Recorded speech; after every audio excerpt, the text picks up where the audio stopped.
Cockroach పార్టీలు, భయంకరమైనటువంటి పిచ్చి పిచ్చి ధర్నాలు చేసే వీళ్ళంతా ఎంత నీచులో తెలుసో. వీళ్ళంతా దేశభక్తులు కాదు. మన దేశాన్ని బంగ్లాదేశ్ లాగా నాశనం చేయాలని, శ్రీలంకలాగా తయారు చేయాలని, నేపాల్లో తగాదాలా చేయాలని, మన దేశాన్ని మళ్ళీ ఎందుకు పనికిరాకుండా చేయాలని అంతర్జాతీయంగా జరుగుతున్న కుట్రలో ఇదొక భాగం. నేను చెబుతున్నాను, నాకు తెలుసు. హాయిగా సాగుతున్న పరిపాలనలో ఎప్పుడైనా ఒక లోపం వస్తే ఆ లోపాన్ని అడగడంలో తప్పులేదు. ఇప్పుడు నీట్ పరీక్ష, అందులో ఏదో పొరపాటు జరిగింది, వెంటనే మన ప్రధాని గారు దిద్దుబాటు చర్య చేశారు, మళ్ళీ పరీక్ష పెట్టారు, అందులో ఎంతోమంది పైకి వచ్చారు. కానీ ఆయన రాజీనామా చేయాలని కోరడం ఏంటంటే అసలు పిచ్చి మాట. కాకపోతే అంటే ఆయన్ని పడగొట్టేసి నువ్వు అందులో దూరదామనే. 70 ఏళ్ళు ఈ దేశంలో నేను హిందువుని చెప్పుకోవడానికి అందరూ సిగ్గుపడ్డారు, భయపడిపోయారు. మా ఇంట్లో మా చిన్నప్పుడు పూజ చేసుకోవాలంటే పక్కవాడు మైకు పెడతాడేమో అని మేము భయపడేవాళ్ళం. మా పక్కనే ఓ చర్చి, ఓ పక్కనేమో ఈ గై మేలాడేటట్టు మసీదు. వాళ్ళేమో పొద్దున్న సాయంత్రం అనే తేడా లేకుండా పెద్ద పెద్ద శబ్దాలతో మైకులు పెట్టేవారు. మేము వినాయక చవితి నాడు మైకు పెట్టుకోకూడదట. చాలా బాధలు పడ్డామమ్మా మేము. 2014 నుంచి దర్జాగా నేను హిందువుని చెప్పుకుంటున్నాను, ప్రపంచంలో తిరగలుగుతున్నాను. నిన్న మొన్నటిదాకా బెంగాల్ అట్టుడికిపోయింది, హిందువులు చంపిపారేశారు, బీభత్సం చేశారు. ఇవాళ కదా మళ్ళీ బీజేపీ వచ్చిన తర్వాత దర్జాగా ఉంటున్నాం.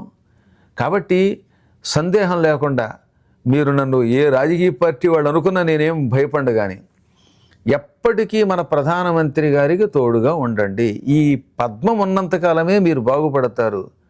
దానికోసం మంచి పనులు చేయడానికి ప్రయత్నించండి. నిజంగా ఏదన్నా లోపం వస్తే ఆ లోపాన్ని మనం అడుగుతున్నాం, ఏం కాదని అంటలేదు. మనకేదో డబ్బు కోసమనో అవార్డుల కోసమనో ఈ ప్రధానమంత్రి గారిని సపోర్ట్ చేయమని నేను ఎప్పుడు అన్నాను. వాళ్ళు లోపాలు వచ్చినప్పుడు తక్షణం సవరించుకుంటున్నారు మహానుభావులు కనుక. ఈ చిన్న లోపాన్ని భూతత్వంలో చూపించి మన దేశాన్ని నాశనం చేస్తే ఉపయోగం ఉంది. మనం చెట్టు మీద కూర్చున్నాం, కొమ్మ మీద. కొమ్మకి చీడ వస్తే ఏం చేయాలి? ఆ చీడను తీసి పారేయాలి, కానీ కొమ్మ నరుక్కుంటాం ఆ కూర్చున్న కొమ్మని. ఇప్పుడు వీళ్ళు చేసే పని అదే, కూర్చున్న కొమ్మను నరుక్కునేలా చేస్తున్నారు. కాబట్టి యువకులారా, యువతీమణులారా, దూరదృష్టితో ఆలోచించండి. ఆ మహానుభావుడు ఉన్నంతకాలం మనం సుఖంగా ఉంటాం, ఆయన వారసులు ఉన్నంతకాలం మనం సుఖంగా ఉంటాం. వాళ్ళని నిలబెట్టుకుందాం. అలాగని చేవ చచ్చిపోయి జరుగుతున్న తప్పులన్నీ చూడమని ఎప్పుడు అంటలా. వాళ్ళు తప్పులు సాధారణంగా ఆ మహానుభావులు చేయరు. వ్యవస్థలో లోపం వల్ల, పాతకాలపు వ్యవస్థ ఇంకా కొంత ఉండవల్ల కొంతమందిలో లోపాలు ఉంటే వాటిని సరి చేసుకుని వెడదాం. తొందరపాటు చర్యతో మన కారులను పాడు చేసుకోవటం, ఢిల్లీని పాడు చేసుకోవటం, పక్కవాడి ఇళ్ళు తగలబెట్టడం వల్ల ఏంటి? ఆస్తి ఎవరిదైతే మందే.